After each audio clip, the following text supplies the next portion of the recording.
You're watching Drakewing Gaming. Enjoy the video.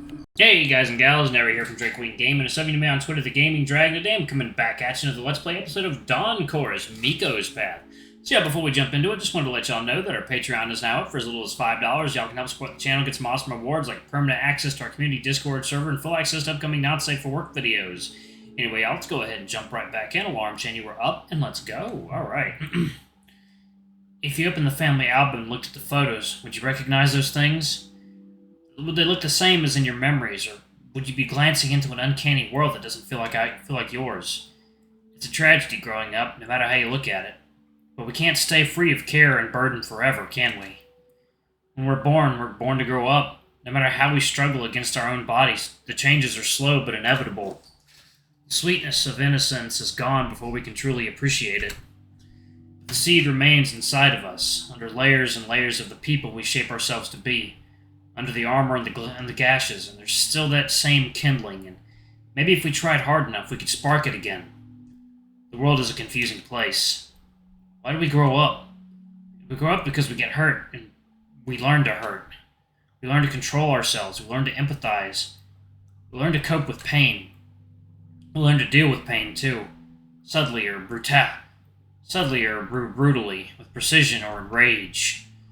And then we're adolescents, ready to face the harsh reality. Paths diverging and convoluting. Lives lost, lives lived and lost. Time wasted, never be recovered. And you? Would rather hurt or be hurt? Rather not hurt. The lights. Cold steel, gentle wind, the sound of rolling back. Sweet, sweet memories of the future. Ground swept beneath our feet. Credits. I blink. Then again eyes readjust into the darkness of the room. But my mind is elsewhere still. Something shifts next to me. It's Mikko. I've forgotten about him completely. Finally! I like the film, but it's really long. I don't reply, my mind drawing a blank. That was something. Get too close to home, maybe. Oh? I was thinking about that sort of stuff myself today, choices and paths. Can we get out of here? It's so stuffy and I can't think. Sure, just let me put on my jacket. The chill wind ruffles my fur, cold air snapping me back to reality from the film-induced haze. It's beautiful outside. The hills, the forests, the birds circling above, the snow covering everything in sight. I love the Norwegian landscape. I'm so glad to be here, happiness growing in my chest as my lungs fill with cool air. Remember the train tracks near the old sawmill? Oh, of course! There you go. Water time.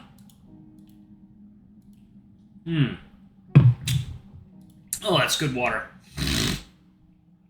Do you remember that one time we went down and past both bridges and found an empty grain silo? I think I do. I'm not sure how I remembered it now, but it came back to me almost like a vision. I grabbed a thread and the whole scene appeared before my eyes. That was the last year of middle school, wasn't it? And you had a pack of salmiakki with you. I brought a whole bar of chocolate but no water, and we had to wash our paws in a lake. Yeah, I miss these days. That's why I felt like having some chocolate today. That was a nice day, especially, yeah. Wasn't that where I showed you Boars of Canada? No, that was way earlier, but you played some of their music there, yeah. I remember, you said it fit the scenery. It did, very well. Oh, that was long ago. It feels like another lifetime. Quite. The memories are vivid when I focus on them, but oddly, they don't seem to concern me. It feels like all this happened to someone else, another person that I share memories with. Like another lifetime. Would you mind a little walk? I'd like to look at the sea. There's a nice view from one of the hills. Sure.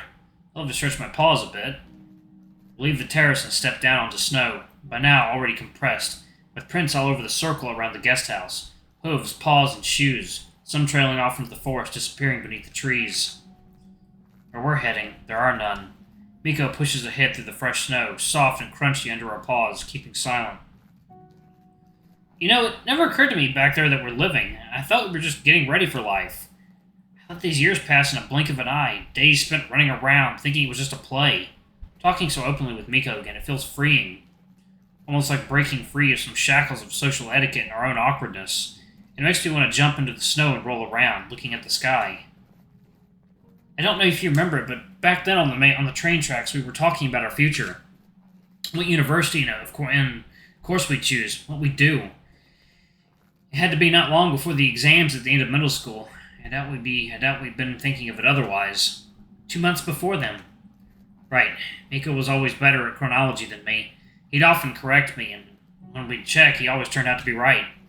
Funny how we ended up in completely different fields than we thought we would. Thought you moved out just as you wanted. Yeah, and I thought you'd stay. You never said anything about moving out. I moved out to Helsinki for high school already. Moving further wasn't such a great change. Helsinki. Why the move, and why so far away? Don't think I asked before. I didn't want to go to the same local high school. I didn't have too many friends, remember? Do I? I don't. Not really. The end of middle school seems like a blur. I thought a new start there would do me some good. And, well, it did. I'm happy I moved out. Look now. Ugh. Okay. You didn't have any friends? What about Lazzy, Nico, Dimitri, and Johannes? You tell me. They were your friends mostly. We all stuck together, didn't we? At least until I told them not to. I stop in my tracks, memories coming back to me. But I don't want them. They're painful and confused. I don't understand their meaning. I take them off. I shake them off. So, how was it? Good. Scary at first. Suddenly finding myself living alone in a city this big, but I made new friends quickly. Then I found a job at the music store and met the people working on a game and looking for a composer. Though that was online. I couldn't complain. But now you're here. Yeah, I wanted to study marine mammals, and in Norway it's just much easier.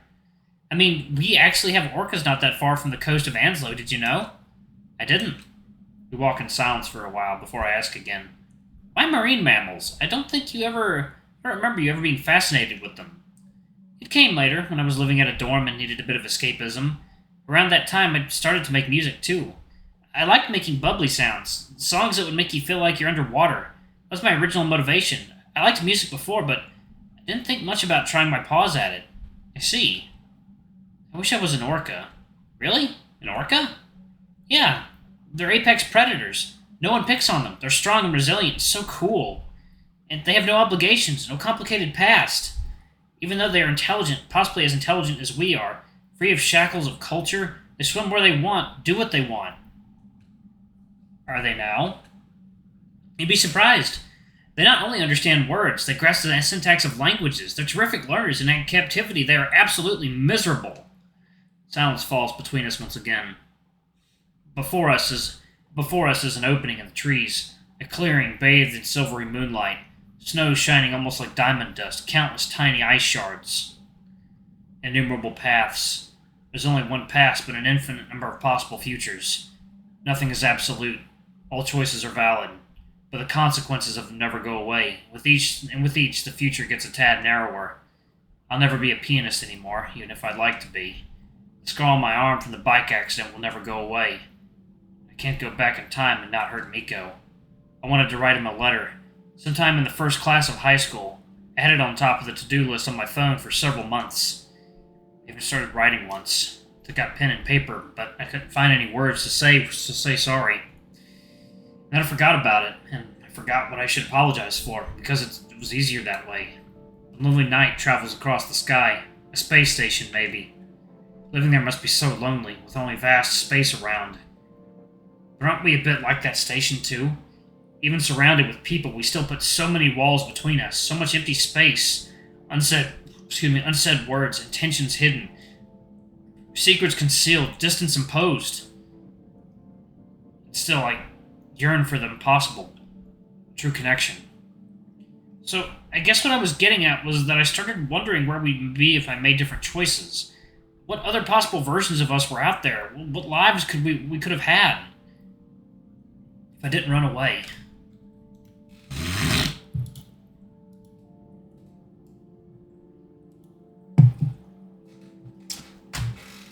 I stop, and Mikko does too, a few steps ahead of me.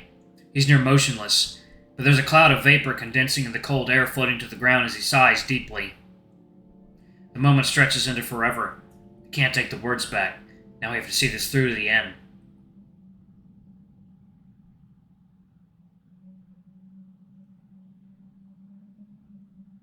Oh boy.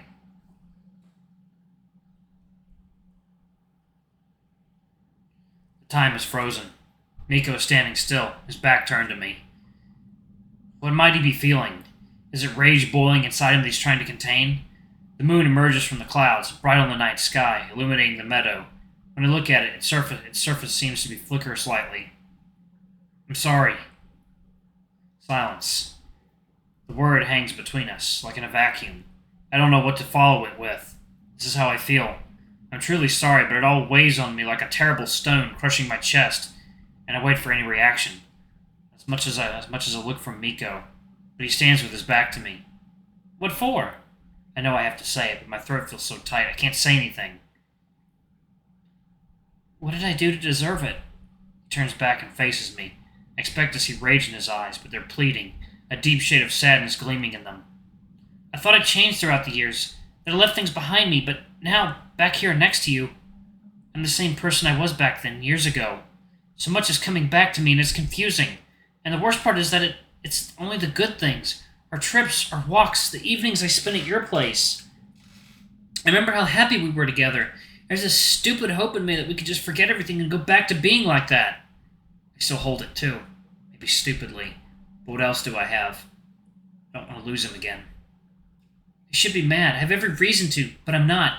Even though I want to be. Because back with you now, I still feel that everything could be alright.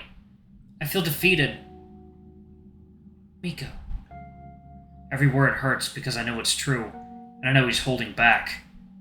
He could bare his fangs and take a lunge at me, but instead he's standing in front of me, half trembling, searching for answers. He should be mad. I want him to be mad.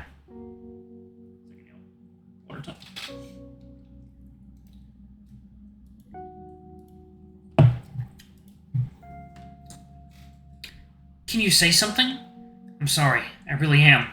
I don't know how I could have acted like that. I looked back in time and I don't recognize myself. I'm ashamed of myself. You have no idea how much. I don't know what I could do to make amends to you, ever. Ooh, that is a new look. You could start with telling me why. Why did you stop talking to me? Then why did your friends follow? But this will be the hardest thing I've done in my whole life. How do I tell him that I loved him? Him, the closest friend I've ever had. How did that song go? If you find your sweetheart in the arms of a friend, that's when your heartaches begin. Not what they meant probably, but it's just as true. You have no idea how much it hurts me. It hurt me, losing you. I understood how much myself a year ago in Helsinki. I was at work, sorting new arrivals into categories when I noticed a tiger standing in an aisle away, and I thought it was you. They had the same ears, same style, and they were looking at the indie rock section. And my heart fluttered, and without thinking, I came up to them. All I felt was joy, almost lifting my paw from the floor. I felt like I was gliding, only to notice it wasn't you. It hurts to hear. I'd rather have him angry at me than listen to how much he was hurting because of me, all the while I was thinking about him at all. What kind of friend was I really? How selfish I was in all this. I thought of my pain only, of how Mikko must have felt with all this.